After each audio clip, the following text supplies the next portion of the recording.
Welcome back. All right, last series preview, and it's Winnipeg and Colorado. The first series we knew for sure was going to take place, and the last one I'm going to preview. Now, during the regular season, Winnipeg handles Colorado. And I really think that while Colorado got eliminated in the first round last year, and they should be very heavily motivated, I can't go against Hellebuck. I just can't in this series. So, Winnipeg won December 7th by a score of 4-2 over Colorado.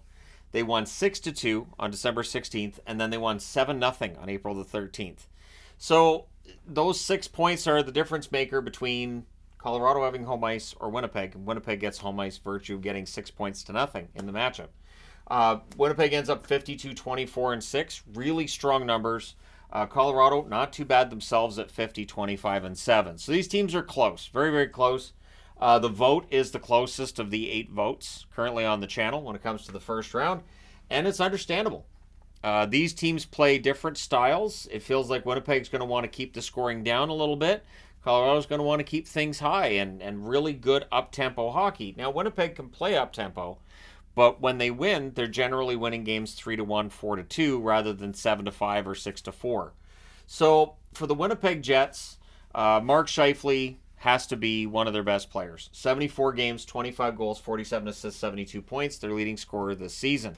Since the All-Star break, 33 games, 11 goals, 20 assists, 31 points. So very close to a point per game throughout the year, and that's what Scheifele does. That's who he is. That's what he does.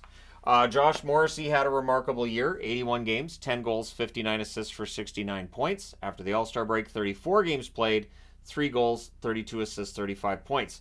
Kyle Connor, to me, still one of the best players on the wing in the National Hockey League. 65 games, 34 goals, 27 assists, 61 points. But his numbers since the All-Star break have been very good as well. 34 games, 16 goals, 16 assists, 32 points. Nick Ehlers. So the debate about who's better between Ehlers and Connor, my answer to that would be, who cares? They both play for the Jets. They're both really good. Ehlers, 82 games, 25 goals, 36 assists, 61 points. Since the All-Star break, 35 games, 9 goals, 17 assists, 26 points. Cole Perfetti, his overall numbers, good. Since the All-Star break, a little more shaky. 71 games, 19 goals, 19 assists, 38 points overall. Last night, he did have a goal, so we'll see how things go. Or in the last game, I think he had a goal and an assist, actually, against Vancouver. But 24 games, 5 goals, 3 assists, 8 points since the All-Star break for Perfetti. Then you got Hellebuck. A 37-19-4 record, 921 save percentage. The favorite right now for the Vezina, right? Since the All-Star break, 14-10-1 with a 917 save percentage. So pretty excellent numbers all around for Connor Hellebuck. And then you go to the Colorado side of things. You got Nathan MacKinnon, 82 games, 51 goals, 89 assists, 140 points. Winnipeg's job is to stop him. That's basically it in a nutshell. And it's easier said than done, and it's one of the reasons why I really just agonized over, so Hellebuck or MacKinnon. Hellebuck, well, Winnipeg's got home ice. I kind of like Winnipeg a little bit better. I'll go with Winnipeg. But again, Colorado can win this series, and MacKinnon could be a big part of the reason why. Since the All-Star break, 33 games, 20 goals, 36 assists, 56 points. Those numbers are excellent.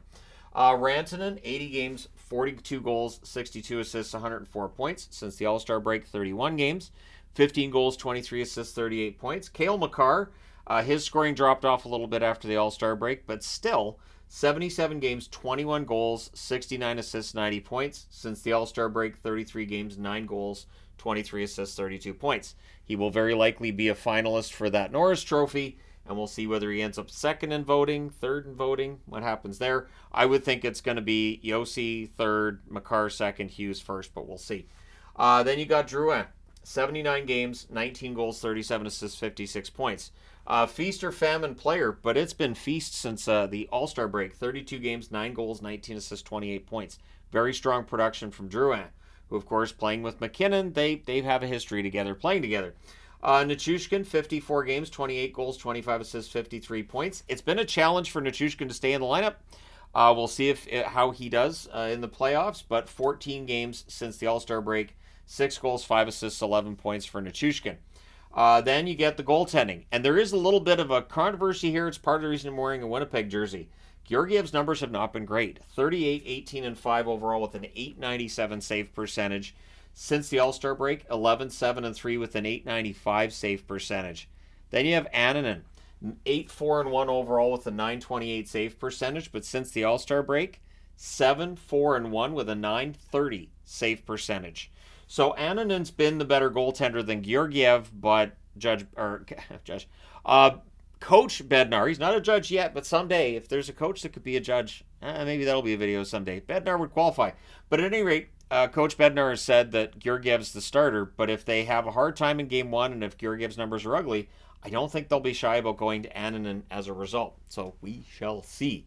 Now, looking at these numbers head-to-head, Colorado, the better goal-scoring team, not a surprise. When you look at the leaders, it would be a surprise if it was the other way around. 302 goals for Colorado, 259 for Winnipeg. And at times this year, Winnipeg has struggled with their scoring. Goals against, that's where Winnipeg shines. 198 goals against, whereas Colorado allowed 252. Power play favors Colorado. Very offensive team, makes sense. 24.5% for Colorado, 18.8% for the Jets. Penalty kill slightly favors Colorado, 79.9% versus 77.1% for the Jets. The hits favor the Jets, 1,853 hits for the Jets, 1,670 hits for Colorado. But you can also look at it and say, well, Colorado always had the puck, so they can't hit. If you throw a hit when you have the puck, that's interference. And then you get into block shots. Slight advantage for the Jets. 1,230 versus 1,214 for the Avs. So both of these teams relatively equal when it comes to blocking shots. Now, leading first. Very similar numbers between these two. They both really like to have that lead first. Winnipeg 35-4-2 when they score first. Yeah, that's huge. And with that crowd behind them, you know it's going to be the whiteout. We'll see how it goes for them this time around. Home ice has not been kind to Winnipeg over the last few years, but we'll see. Trailing first, Winnipeg 17-20-4. So that first goal is important. On the Colorado side, it's also very important. 38-7, I should say, when they score first. When they trail first, they're 20-17. And one of the hallmarks right now of Colorado's game is they are never out of the game. So if Winnipeg's ahead going into the third, don't turn the TV off just yet, even if the score is like 4-1, because if Colorado can score in the first couple of minutes of a third period, they get their confidence going, they get their skating legs, and there you go. So while during the regular season, Colorado had their struggles against Winnipeg, playoffs could be a different beast. In a one-goal game, it favors Winnipeg. 577 points percentage versus a 519 points percentage for Colorado. If it's 2 points, it favors Colorado, although they both have strong numbers. 750 points percentage for Colorado, 696 for Winnipeg. If it's a 3 or more goal difference, both teams do very well. 638 for Colorado in terms of points percentage, 636 for the Winnipeg Jets. So very, very close to even there. 55% of the channel currently voting Avalanche for this series. It's just as close. It's very, very close. This should be a lot of fun. So 2020 for the Winnipeg Jets, the qualifying round against Calgary didn't go well. The Flames basically bullied them off the ice. They won that series 3-1. 2021, they get to round 2 by upsetting the Oilers and then get upset by Montreal in 4 straight. 2022, no playoffs for Winnipeg. And a lot of doom and gloom around the Jets that summer, which I never understood.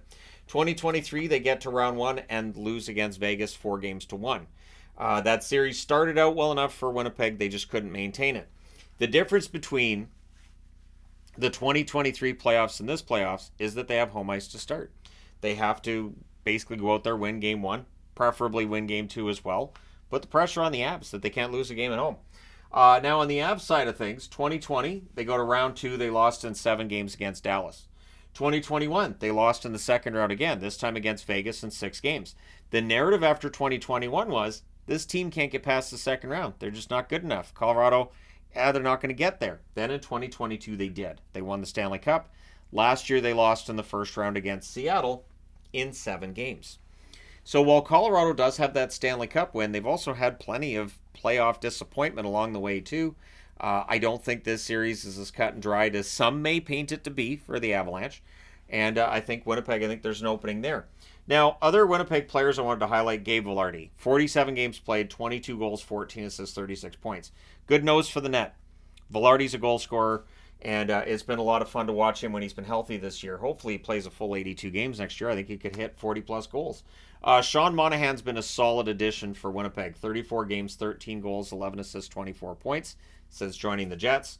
Toffoli had a strong start. faded a little bit. We'll see how things go in the playoffs. 18 games, 7 goals, 4 assists, 11 points for Toffoli. And then, so those are 3 players who weren't on the Winnipeg Jets last year when they were in the playoffs. And then on the Colorado side of things, Lehkonen. If you need a big goal, it's going to come from Lehkonen, right? 45 games, 16 goals, 18 assists, 34 points for Lehkonen. He fits in right well. He's right at home with Colorado Avalanche forwards is what I was trying to say. Mittelstadt, since joining the team from Buffalo, 18 games, 4 goals, 6 assists, 10 points. He's been remarkable. The trading of Johansson and acquiring Mittelstadt worked really, really well for them. And then there's Kivi Ranta. Kivi Ranta's on the board because, I don't know, he's been known to hit a playoff goal here and there that's pretty important. 56 games this season with the Colorado Avalanche, 3 goals, 6 assists, 9 points. Kind of a shame they're not against Dallas just because Kivi Ranta against Dallas. There are other former Dallas Stars playing for Colorado as well, but maybe they meet each other in round 2. We'll see. But this is another tough call. So I cowarded my way through all these series, and I wore the home team's jersey for all 8, like the top seed for all 8.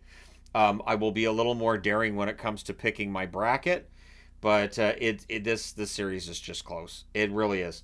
Should be a lot of fun. It should go 7 games. I would think with how evenly matched these teams are when you look at the overall picture. Again, Winnipeg wants to keep things defensive, keep the scoring low. Colorado wants high impact, a lot of pace, and as much room for McKinnon as possible to work out there. So let me know your thoughts in the comment section below as always. Don't forget to hit like and subscribe if you haven't done so thus far. Thank you guys so much for all your support. I will talk to you again soon.